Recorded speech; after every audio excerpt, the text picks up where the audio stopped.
So picture this. You are looking at a billionaire. Okay. They are sitting by a private pool, surrounded by staff, limitless money in the bank. You look at that and you think, wow, that is a success story. Right. I mean, that's the ultimate dream for a lot of people. Exactly. But according to the philosopher we are diving into today, you aren't looking at a success story at all. You are actually looking at a beggar. Yeah, which is just a wild concept to wrap your head around. It really is. So welcome to today's deep dive. Our mission today is to completely, just entirely dismantle and rebuild your understanding of wealth, poverty, and human value itself. It's a gig undertaking. Huge. And we're doing this by taking a hard look at a very short but wildly provocative essay. It's titled The Lesson from a Beggar, and it was written by Sufeng in August of 2023. Yeah, and it's one of those texts that just sticks with you. Oh, absolutely. Because usually, we define a beggar by a lack of money. It is a strictly economic classification. Yeah. But this essay argues that a famous celebrity, an inheritance kid, or, even an emperor could actually be a beggar in disguise. Yeah, and to understand how Swiffing justifies that total reorientation of the word, we really have to look at how the essay initially grounds the concept. Okay, lay it out for us. Well, the author begins with the literal, physical reality of begging before moving into the philosophical. We are presented with two distinct, undeniable images right at the start. Which are? First, you have the rural beggars. They are carrying empty bowls, going door to door seeking food. And second, the urban beggars, right? The ones occupying street corners, extending their hands for money. Right, right. And starting with those grounded images is, it's a highly deliberate rhetorical move. Oh, totally. Because we have all seen, or at least conceptualized, someone with an empty bowl or an extended hand. The text uses those physical realities to isolate a single common trait. Exactly. And that trait is the act of seeking alms from others. Seeking alms. Yeah, the physical action of seeking alms serves as the bridge to the psychological state. And that's where the essay actually operates. Swiffing states that anyone who extends their hand seeking alms is a beggar. But then he takes the physical context away entirely? He does. The street corner or the rural village, that context is completely stripped away. The definition expands dramatically here. It really does. The text asserts that anyone not creating or unwilling to serve others for sustenance will eventually become a beggar. And the essay explicitly states that beggars are not necessarily destitute, which is the part that really hooked me. Yeah, it throws the whole economic definition out the window. Right, because it says some are physically capable, able-bodied, and some even possess great wealth. Which is such a paradigm shift. Possessing great wealth while being classified as a beggar forces us to detach the word from, bank account. And attach it to what? To the concepts of effort and contribution. It is not an evaluation of what you have amassed. It is an evaluation of your willingness to utilize what you have. Okay, so let's dig into the psychology of that.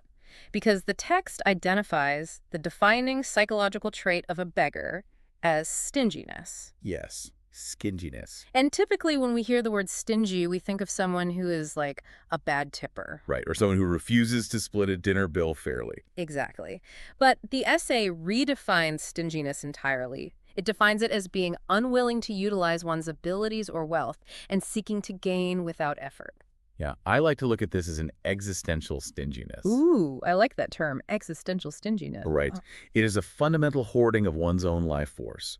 A person in this state hoards their energy, their talents, their resources, and they just expect the surrounding world to sustain them anyway. Wow. They operate as a closed-loop system. Imagine someone hoarding their phone's battery life, refusing to use it to power anything else, while constantly searching for a charger. Constantly searching for a charger. That is such a good way to put it. Yeah. So taking that further, let's visualize what this modern wealthy beggar looks like based on the text. Okay, let's do it. Think about a trust fund kid who never works but lives off a massive inheritance. Or a CEO who extracts value from a company without actually contributing anything back to society or even to their workers. Right. Based on this essay, they are essentially extending an invisible hand on a very fancy street corner. They are seeking to gain without effort. That fits the framework perfectly. The CEO extracting value without service, the heir coasting on unearned wealth. They might be carrying a bowl made of solid gold. But it's an empty bowl. Functionally, yes. Within the broader scope of human ecology, it is an empty bowl. They consume the life force and the output of others without generating anything themselves. Which really challenges our deeply held cultural assumptions about, well, the ultimate goal of life. Completely. Because in many modern societies, success is implicitly defined as the ability to stop working. Right. To reach a point where others serve you exclusively, the dream of making it is often just the dream of sitting still while people bring you things. Exactly. Mm. But under Suefeng's framework, reaching that state and ceasing to contribute means you haven't achieved ultimate success at all. You've achieved ultimate beggary. Yes. You have regressed to a state of complete dependence on the output of others, masked by financial leverage. Masked by financial leverage. That is, wow. Okay, so if the state of being a beggar is defined by gaining without effort, the logical next step is identifying the specific effort required to escape that classification. Right. How do we not be beggars? Exactly. And the text provides a clear mandate for this, stating that in life, one must persistently engage in at least one of four specific activities. Let me read the phrasing directly from the essay. Go for it. So, the four pillars are creating material wealth, cultivating spiritual wealth, nurturing soul wealth, and serving others. And the essay leaves no room for exceptions regarding those pillars. None. It states that engaging in none of the above makes you a beggar, irrespective of your status. And the list of statuses it provides is pretty exhaustive, right? Oh yeah, it lists them out specifically to ensure no loopholes exist.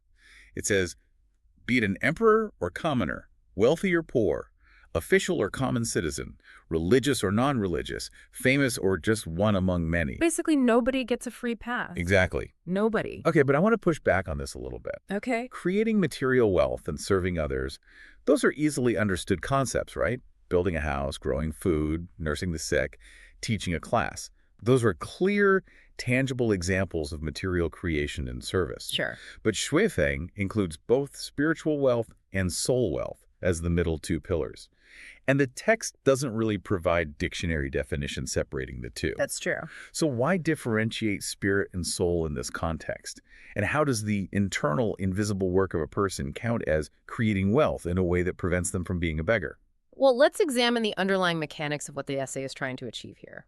The goal is to validate different forms of human contribution, creating an absolute leveling of the human playing field. A leveling of the playing field. Meaning what exactly? Meaning that by placing spiritual and soul wealth alongside material wealth, the author validates the quiet, unseen labor of the human experience. Ah, okay. As for distinguishing the two, and this is interpretation, but I think it holds up, we can look at spiritual wealth as the active pursuit of knowledge, wisdom, and the cultivation of the mind. It is the effort to understand the world and oneself. And soul wealth. Soul wealth, on the other hand, operates at a deeper layer.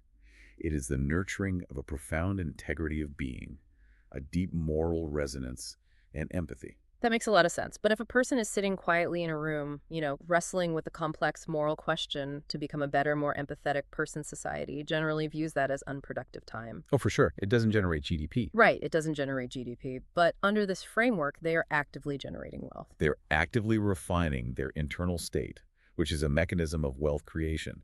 Think about how internal cultivation alters external interactions. Oh, that's a good point. A person who has done the rigorous work to nurture their soul wealth interacts with their community differently.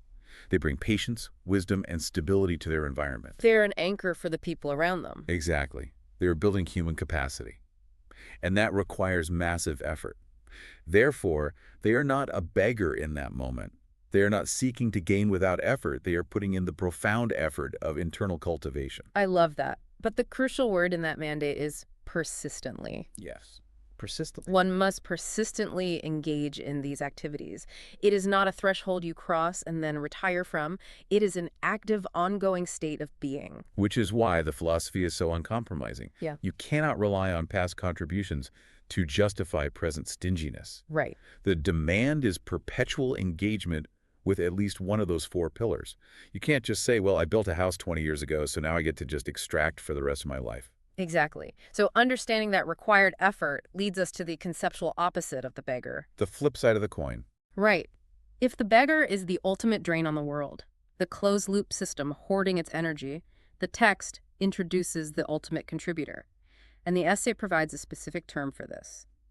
The benefactor. The benefactor. Yes, a benefactor is defined as someone who selflessly gives material, spiritual, or soul wealth without expecting anything in return. They offer service without anticipating a reward.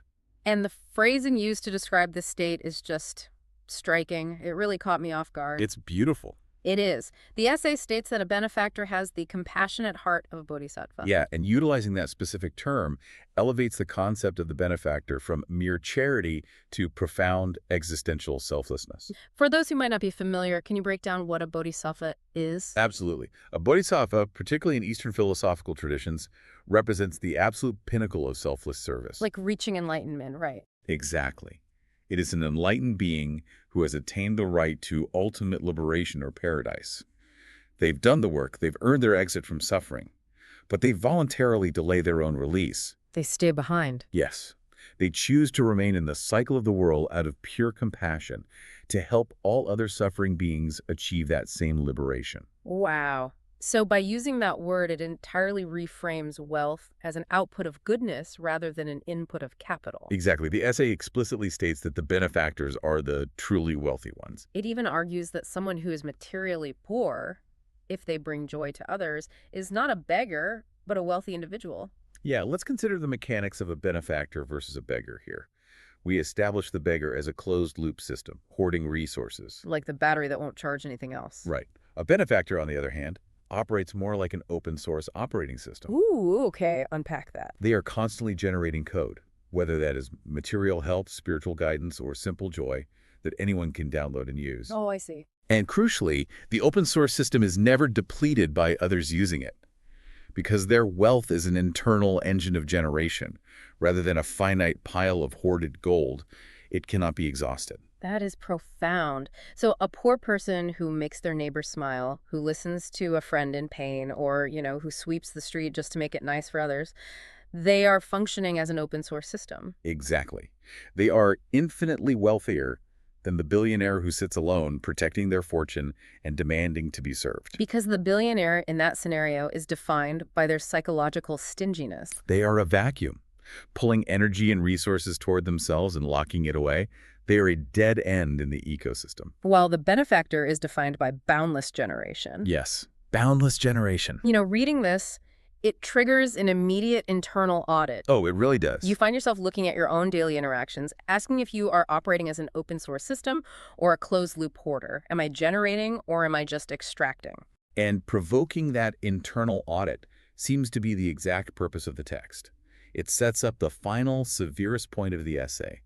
We have explored the ideal state of the benefactor, but the text closes with a stark warning about the ultimate cost of remaining in the beggar state. Yeah, the philosophical stakes are raised significantly at the end. The tone shifts, right? From a sociological observation to an absolute uncompromising judgment. It really does. Let me read the final two sentences of the essay. Yeah. It says, in conclusion, anyone who does not create wealth or offer service, yet continuously depends on external resources and services from others, is a beggar. Once reduced to a beggar, one loses the dignity of a living being and forfeits the eligibility to ascend to heaven. The language is severe. It addresses the core mechanics of existence.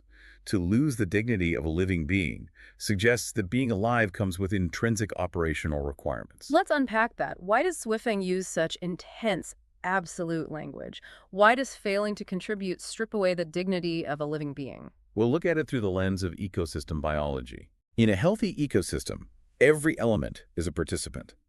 Plants grow and provide oxygen. Animals participate in the food web.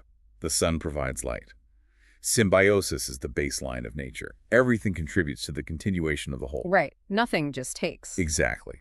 Therefore, to stubbornly refuse to contribute, to continuously depend on external resources without offering material, spiritual, or soul wealth in return, is to violate the physical laws of life itself. Wow. A life form that only extracts without contributing is biologically classified as a parasite. A parasite. Yes, that is the loss of dignity the author is describing. You abandon your purpose within the ecosystem. That is heavy. And then there's the final consequence mentioned, forfeiting the eligibility to ascend to heaven. Yeah, the ultimate consequence. And whether you, the listener, interpret heaven as a literal religious afterlife, or as a metaphor for ultimate enlightenment, peace, or even just a lasting legacy, the structural message remains the same.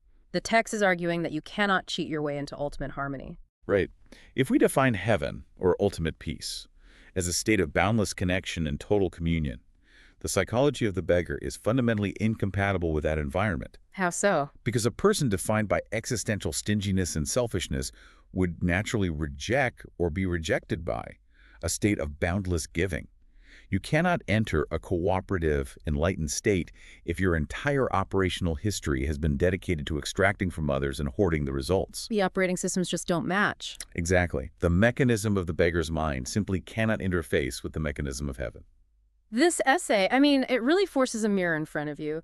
It asks you to rigorously evaluate your life against those four pillars. It demands it. It really does. It asks you, where are you persistently creating material wealth, cultivating spiritual wealth, or nurturing soul wealth? Where are you serving others? And then conversely, it demands you locate the areas where you are secretly extending that invisible hand, expecting a free ride. Where are you harboring that existential stinginess? Right. And it's an uncomfortable question. The text is intentionally difficult to digest because it removes all the societal metrics we usually use to defend our worth. A prestigious job title offers no protection here. A massive bank balance offers no protection. Under this philosophy, only your persistent effort to contribute and cultivate your inner and outer world determines your true value. It just completely strips away the armor of modern success. It does. And I want to leave you with this to consider. Consider the implications if we scale this framework up to a societal level. Oh, that's an interesting thought. This is something for you to mull over after we wrap up today. Sure. If our modern society suddenly restructured itself based entirely on Schweffing's essay measuring wealth solely by our status as benefactors who give without expecting a return, and classifying anyone who extracts without contributing as a beggar, who would be the actual billionaires of our new world. And who would find themselves standing on the corner holding an empty bowl. The quiet, kind neighbor might suddenly be recognized as the richest person in town, while the hoarding executive is exposed as the poorest. The real measure of a life isn't found on a balance sheet. Keep diving deep. We will see you next time.